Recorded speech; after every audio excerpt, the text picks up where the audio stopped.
You're listening to the Sex Addicts Recovery Podcast, a place for sex addicts to share their experiences of recovery, to help break the stigma, myths, and misconceptions of sex addiction.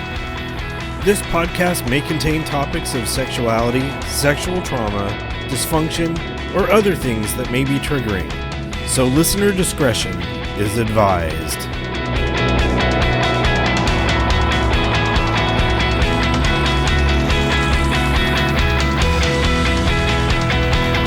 Hello, and welcome to the Sex Addicts Recovery Podcast. My name is Jason, I'm a sex addict, and I will be your podcast host for today. Hey, what's going on, everyone? Welcome to episode 134 of the Sex Addicts Recovery Podcast. This week, I'm excited to share part 2 of the SAA and COSA Speaker meeting from last May, and this one will be featuring Jennie K speaking on behalf of COSA. So like mentioned in the previous episode, Jennie is Gerry J's partner who told his story on episode 133. Jennie has a really compelling story, and I'm eager to share that. But before getting to that, I wanted to read a little from COSA. COSA just put out their new book called COSA Recovery. I have not purchased a copy yet, but it is available as a paper book as well as a Kindle version. But looking through their website, I found the 2024 outreach letter, and this one is titled, "Has Your Life Been Affected by Sex Addiction?" COSA is a powerful source of support. We are an anonymous international 12-step fellowship for those whose lives have been affected by compulsive sexual behavior. In COSA, we find hope and relief whether or not there is a sexually addicted person currently in our lives. Who are the members of COSA? We are a richly diverse fellowship. We include present or past partners or spouses of sex addicts, adult children of sex addicts, parents, family members, or friends of those who struggle with compulsive sexual behaviors, people who identify both as COSAs and as sex addicts, sexual abuse survivors, and people of all genders and sexual orientations. As our third tradition states, the only requirement for COSA membership is that our lives have been affected by compulsive sexual behavior. There are many gifts of the program. We heal from our pain and come out of isolation by sharing our experiences, listening to others, practicing the 12 steps, and abiding by the traditions and concepts. By working the program, we grow spiritually. Our relationships and our lives become more meaningful and more fulfilling. In COSA, we discover inner strength, unshakable serenity, deep joy, and lasting freedom. Is COSA for you? Have you been physically affected by another person's compulsive sexual behavior? Have you had stress-related illnesses or sexually transmitted diseases? Have you had a baby or an abortion to attempt to fix a relationship? Do you engage in compulsive, self-destructive, or depressive behaviors to avoid your feelings? Do you sometimes feel crazy and have a hard time separating the truth from lies when talking to the sex addict? Do you feel immense shame about the sex addict's sexual behaviors? That what the sex addict has done is a reflection on you or your family? Do you put the sex addict's needs before your own? Do you spend time searching for clues to the sex addict's acting out, checking personal space, computers, cars, bank records, phone bills, or laundry for clues to the addictive sexual behavior of the addict? Do you avoid ever speaking with others, such as close friends, a professional counselor or sponsor, about your sexual behaviors or feelings? Do you focus on another person's sexual attitudes, beliefs, or needs more than your own? Do you engage in sexual activities that feel unpleasant, painful, scary, degrading, or shaming? Do you believe you would be happy if only the sex addict would change? If you answered yes to any of these questions above, you do not need to suffer alone. You will find help at our meetings. For a list of local meetings, check our website at cosa-recovery.org. Daily telephone meetings and online meetings are listed on our website as well. And there's a little bit more at the bottom of this letter. But as always with COSA speakers, I'll be leaving a link to the cosa-recovery.org website, and also information on how to purchase the COSA book if you are so interested. So with that, I am now ready to turn it over to Jennie speaking at the SAA and COSA Speaker meeting that happened last May. Here it is. I hope you enjoy it.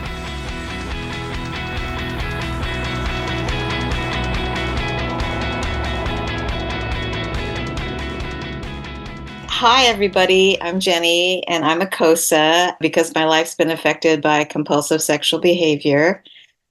Wow, this has been pretty amazing. I didn't realize I was going to share right after Gerry, so I thought I was going to get a little buffer with some other people's shares and stuff, but now I'm going to have to go right into it.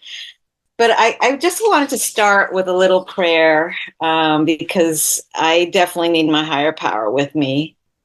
Higher power, please give me the grace and the words I need to tell my story. May I remember that I am surrounded by my friends and fellows who support me in this journey. And may I and everyone here find serenity, sanity, and healing tonight. Maybe I shouldn't have started with that, Cher, because now I've got the tears. But I'm just really grateful that I get to be here. I'm sort of surprised that, I'm saying that after all these many years, all these ups and downs. I'm grateful that my husband is a sex addict who was acting out and led me to COSA because my life has completely changed.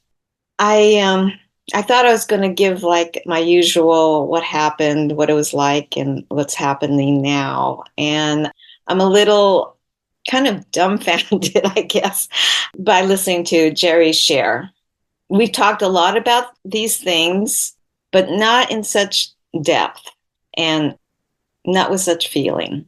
So I'm just really appreciating that honesty, and I'm hoping to be as honest as I can be. But let me start with my journey, and it's been quite a journey in recovery.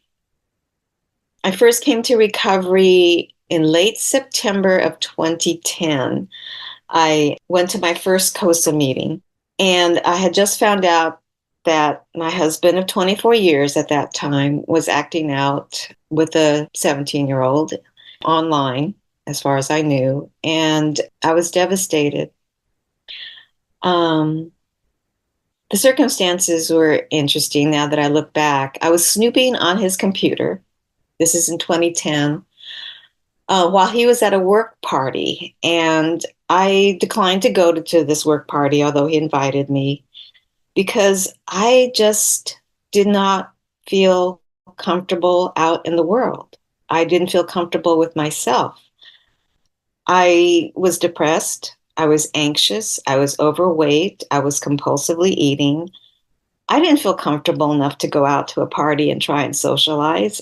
I didn't like myself. Why would anybody want to talk to me? So instead, I stayed at home.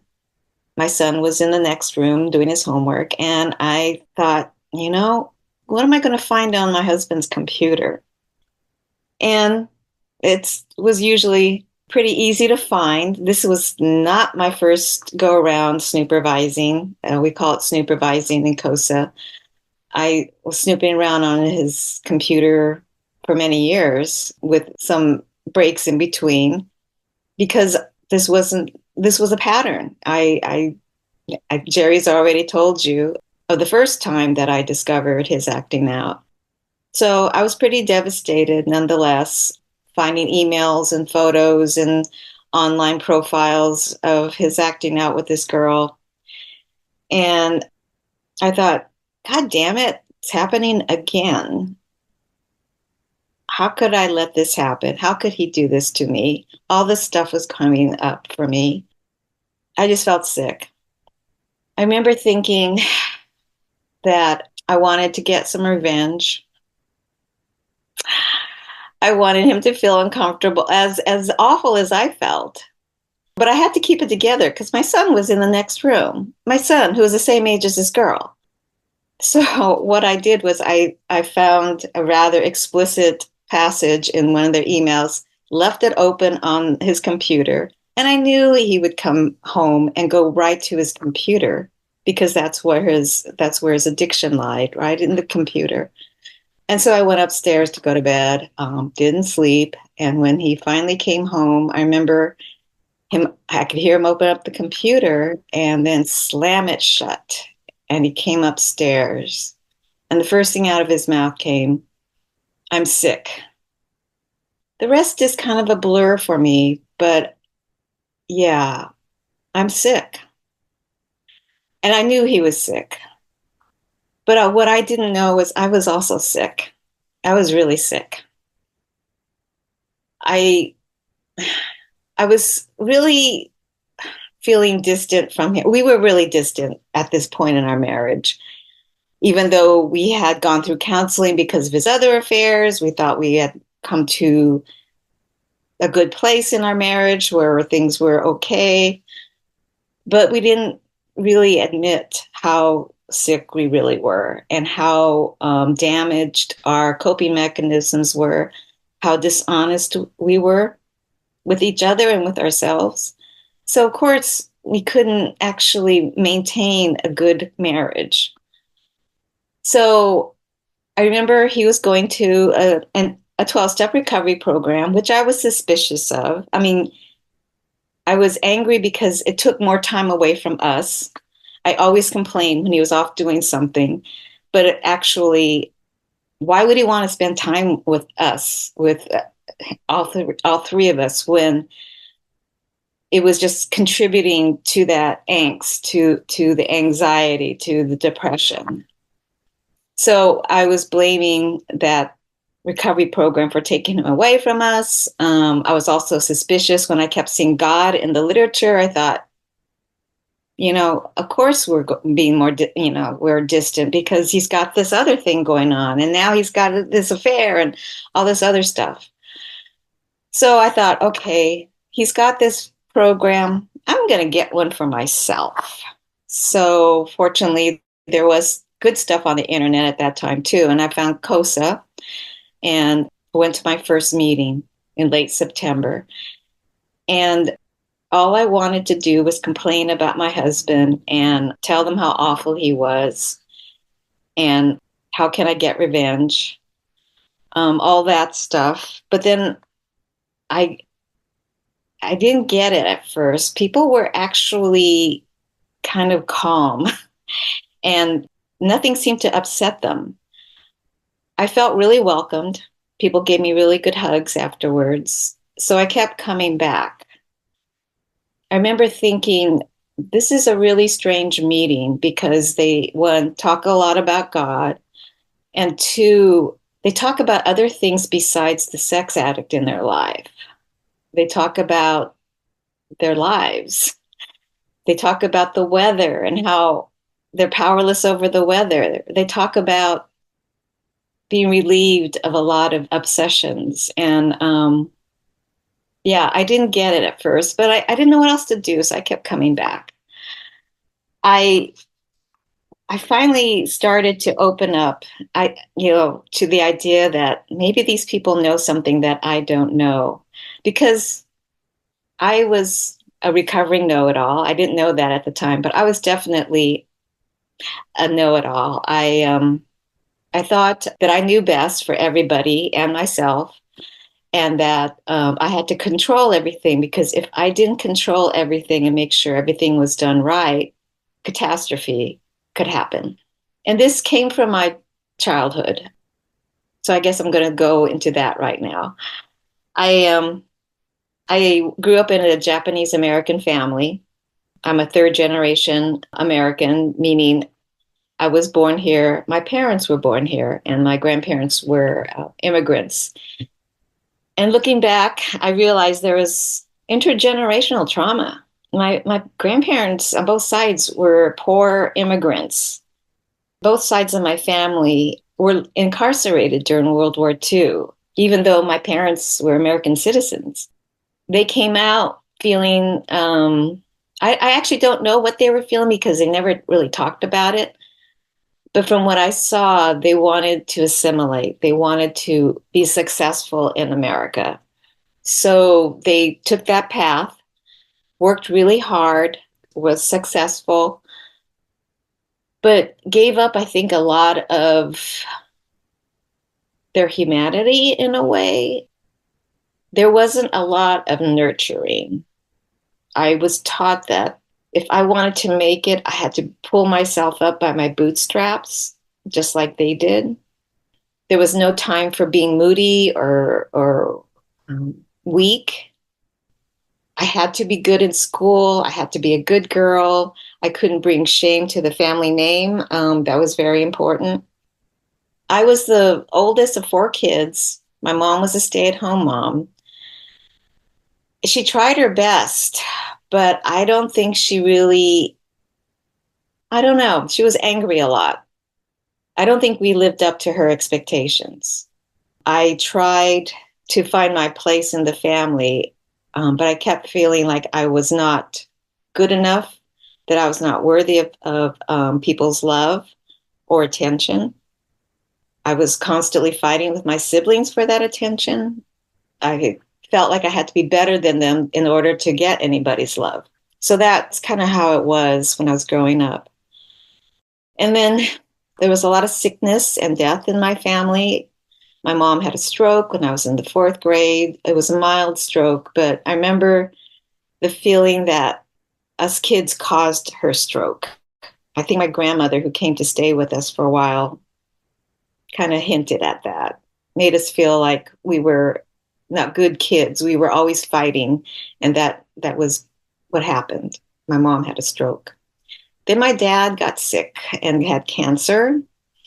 As he was dying from cancer, the kids were never really told what was going on or comforted or told what to expect, or, our feelings were never really addressed. And when he died, there was nobody really to comfort us. We had to just kind of survive on our own in terms of our emotional health. When Gerry and I got together in high school, I think we both came together as very wounded children. I think we were looking for the other person to heal us, ourselves, our wounds. And I wanted him to be my savior in a way, but I wanted to also control him.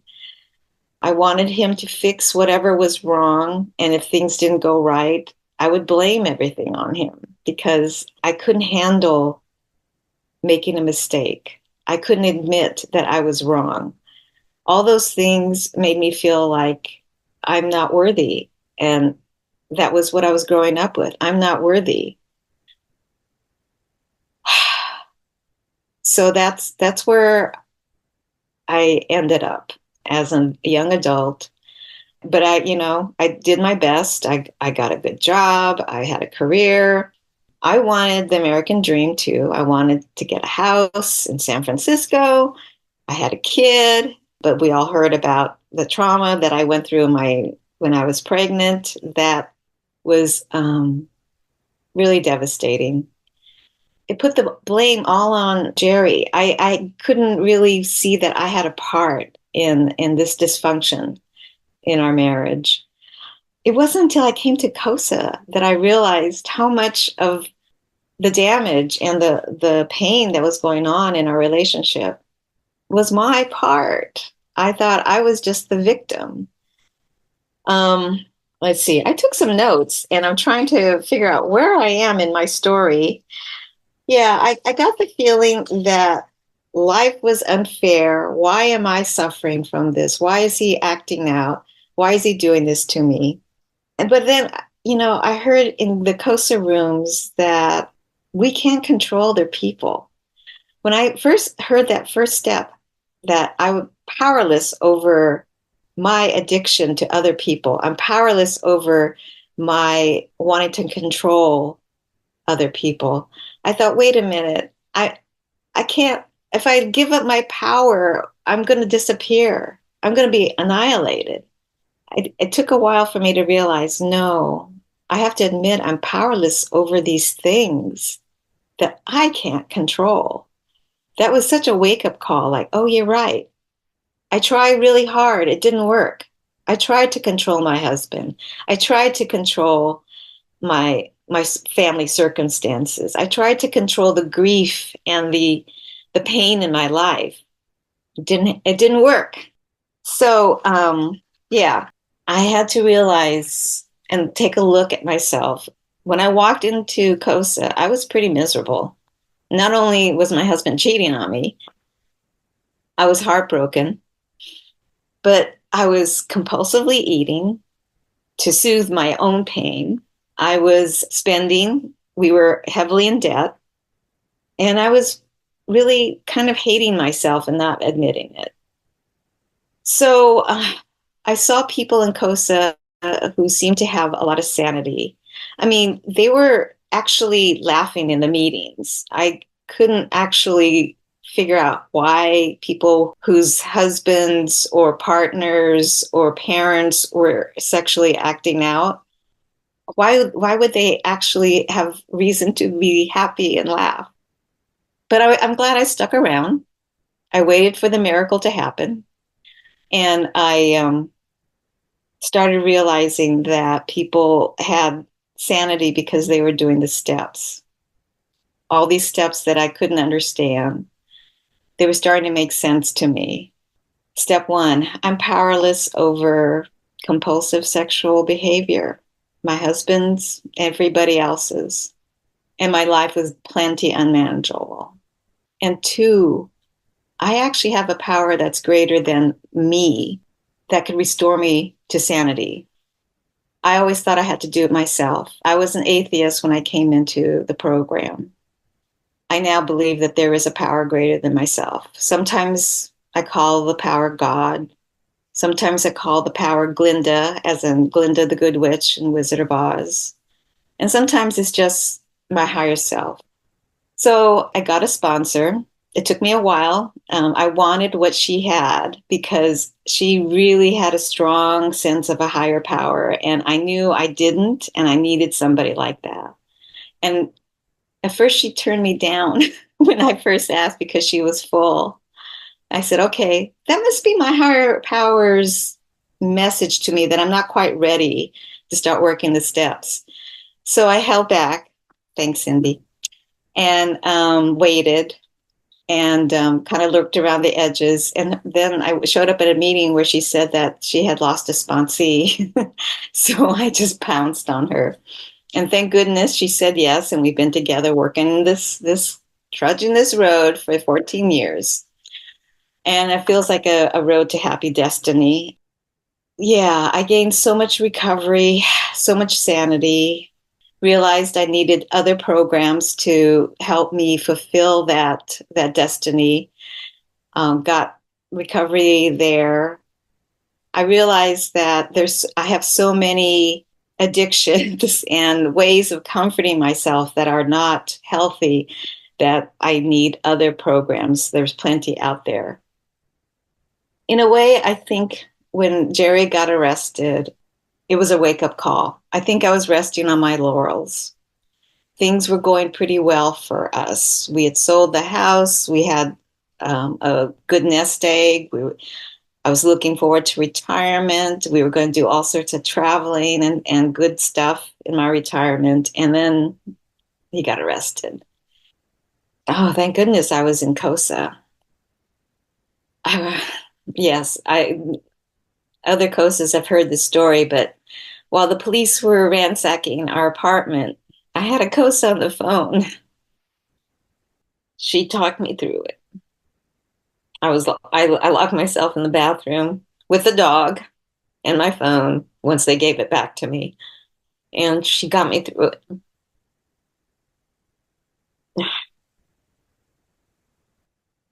I don't know where I'd be without my COSAs, without my higher power. It was really a difficult challenge. I really leaned into my program after that. The legal fees from that and this lawsuit that came after he was in prison took a big chunk out of our nest egg. So my life doesn't look like what I had thought it was going to look like before he was arrested. But because of program and recovery, I'm able to take it one day at a time and be really grateful for what I have. I have a supportive community that I feel like I can call on when I'm really in any kind of danger or problem that I can't get myself out of, that my higher power is there for me. I remember feeling a kind of grace and calm waiting for his prison sentence to start. And I tried to be really present for Gerry. When he went away, I realized living by myself and not having a lot of the noise of being in a partnership every day, having the other person with me, that I was probably making him and his prison sentence my higher power. I was trying really hard to make his last few months out before he showed up for prison as fun and enjoyable and as rich as possible. That was my goal. And we did have a really good time. It was a really deeply meaningful time for us, but I think I was losing myself. I didn't want to admit how broken I felt after that.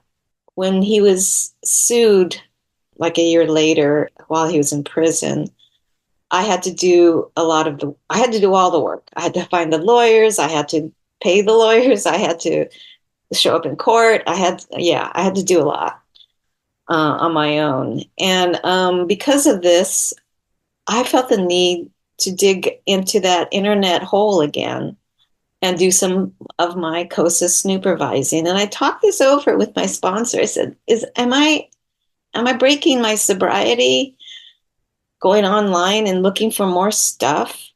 But we talked about it, and I realized, no, it may be my higher power's way of making sure I'm safe. And I did find some stuff that I hadn't really seen before and that he never really revealed to me before. Or at least he kind of downplayed a lot of this. But I had a wake-up call, and it was like, okay, do I really want to stay married to him?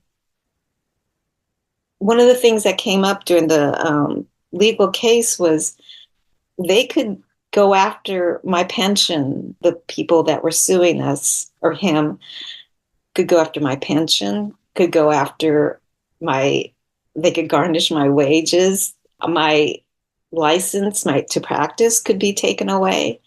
All these things, all these fears I had to deal with.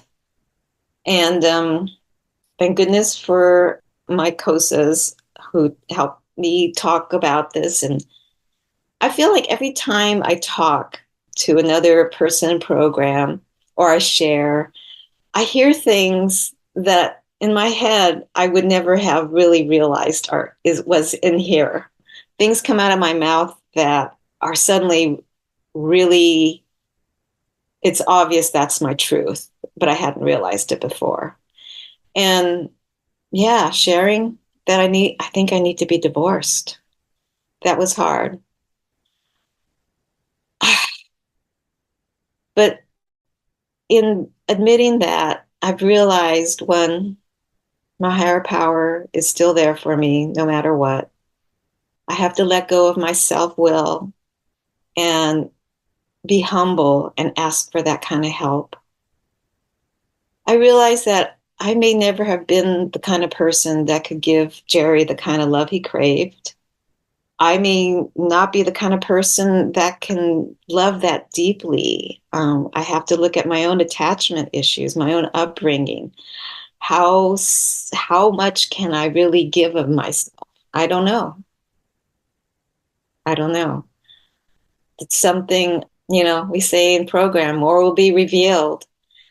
But at least for now, I feel that I can love myself for who I am, for all the work I've done in recovery, for all the support I've given Gerry through his troubles, for all the support I've given my son, who's had his own issues. I can love myself. All this has made me realize I can finally love myself, and that I can face any situation my life brings because I no longer have to face it alone. If I'm willing to let go of my self-will, my ego, and my negative thoughts. And with that, I think I'll pass. Thank you so much for letting me share.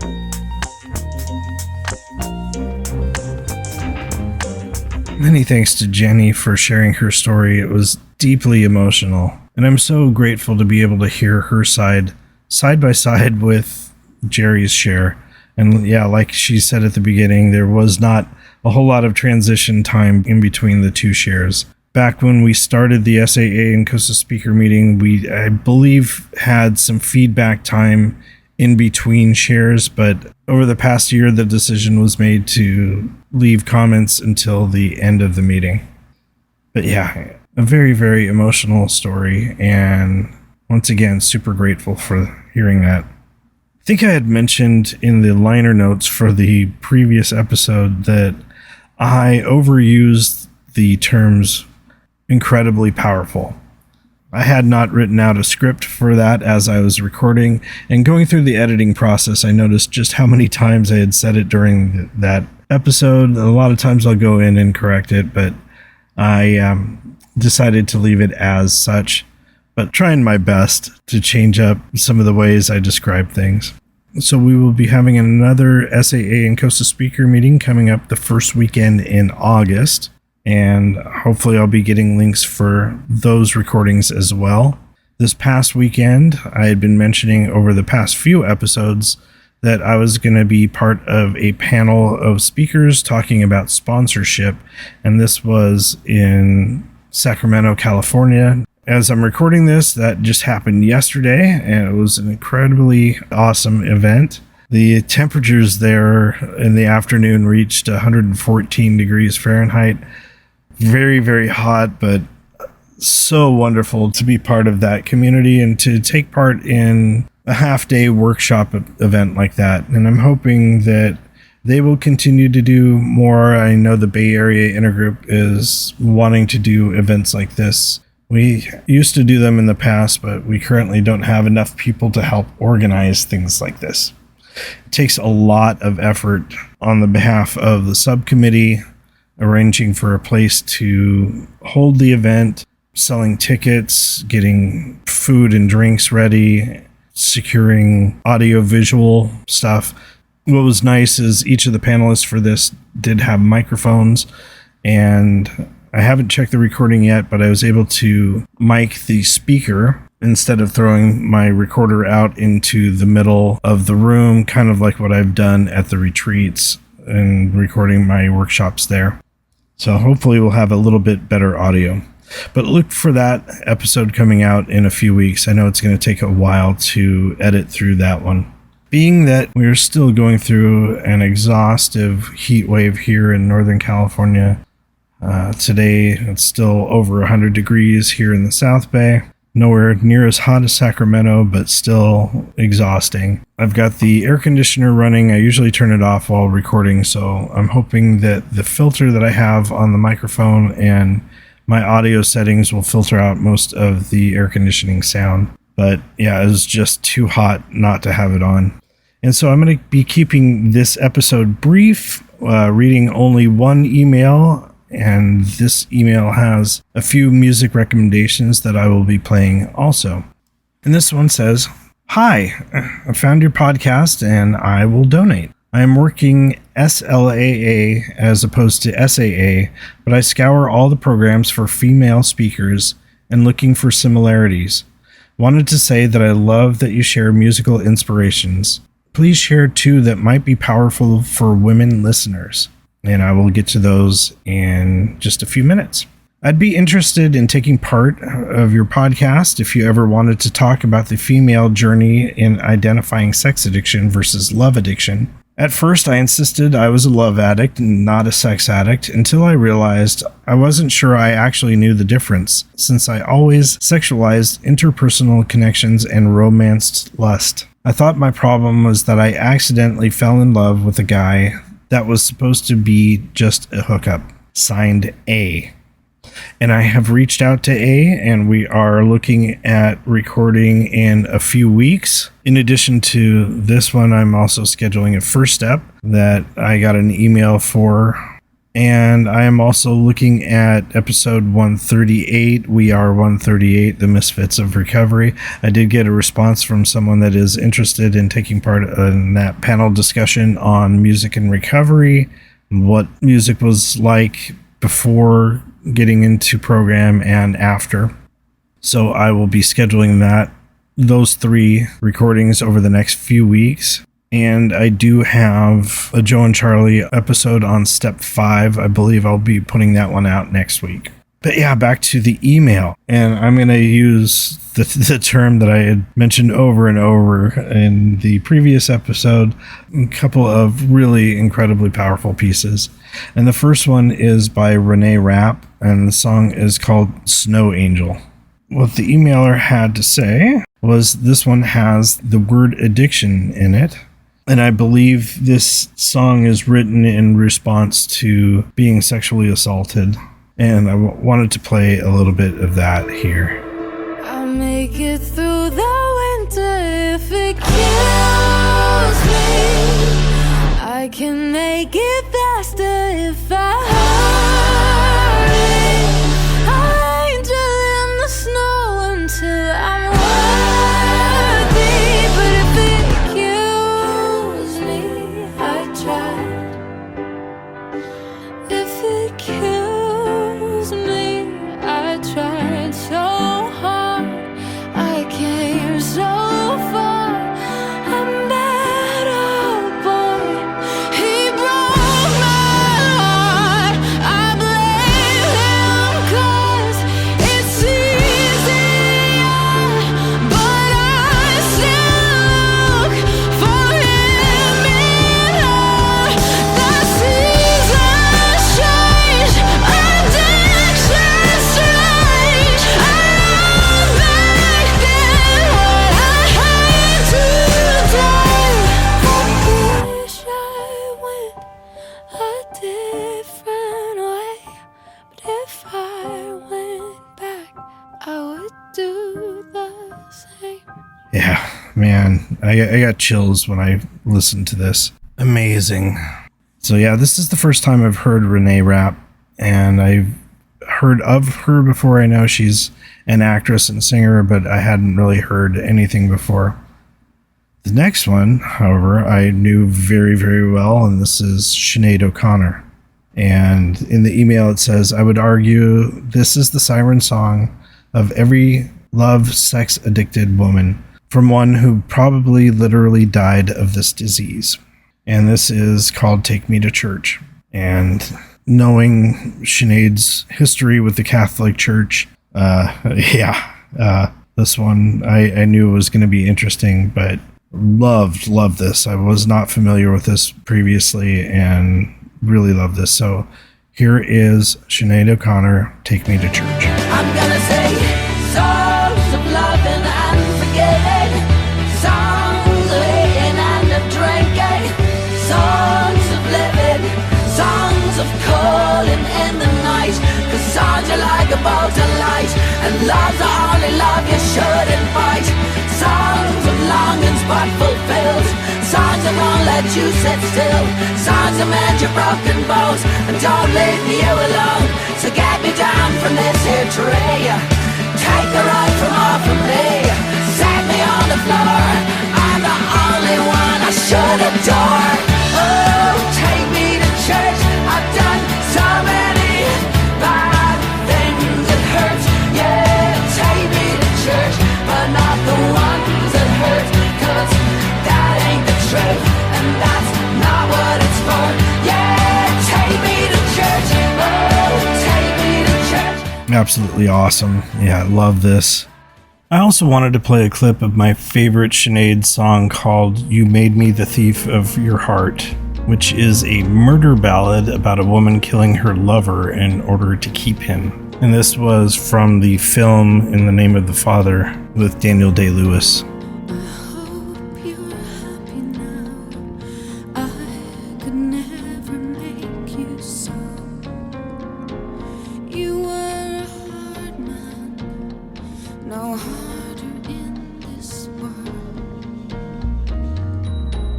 You made me cold, and you made me hard, and you made me nothing.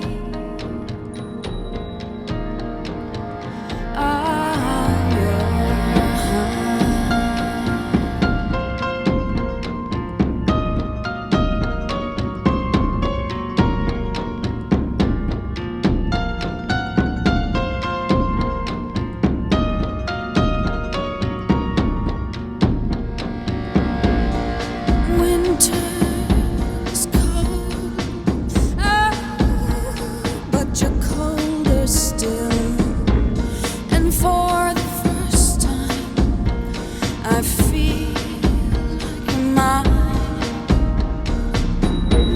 I'll share you with the one who will mend what falls apart and turn a blind eye to the thief of your heart. Well, that's so haunting and mesmerizing. This is another one of hers that just brings me to tears.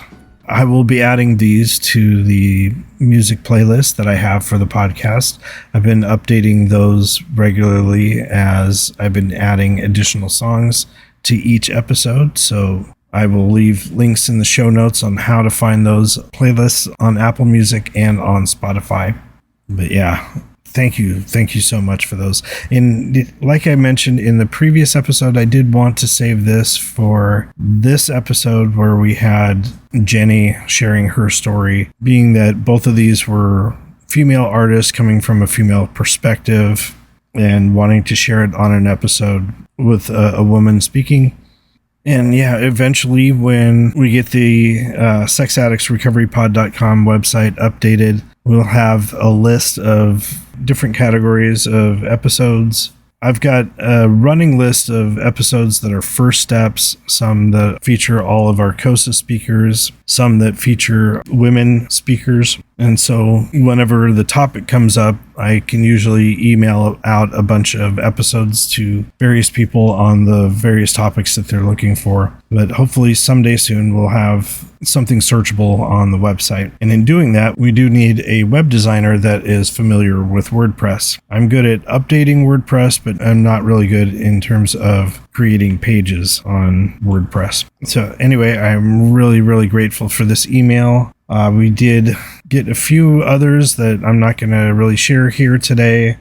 Most of this stuff on YouTube has just been notifications of new subscribers, no real new comments. Haven't checked the Apple podcast reviews recently, but if I do notice any new ones coming in, I'll be sure to share those on another episode. So if you did want to provide feedback for the podcast, you can reach us at feedback@sexaddictsrecoverypod.com. Or if you wanted to get a hold of me personally, if you want to be a guest on the podcast or have any questions about the SAA program or the podcast itself, you can reach me at jason@sexaddictsrecoverypod.com. With that, I'm going to close out this episode. I'm so grateful for everyone tuning in to this one. And as always, keep coming back. The views and opinions contained in the Sex Addicts Recovery Podcast are those of the participants and do not necessarily reflect those of the Bay Area Intergroup or the ISO of SAA.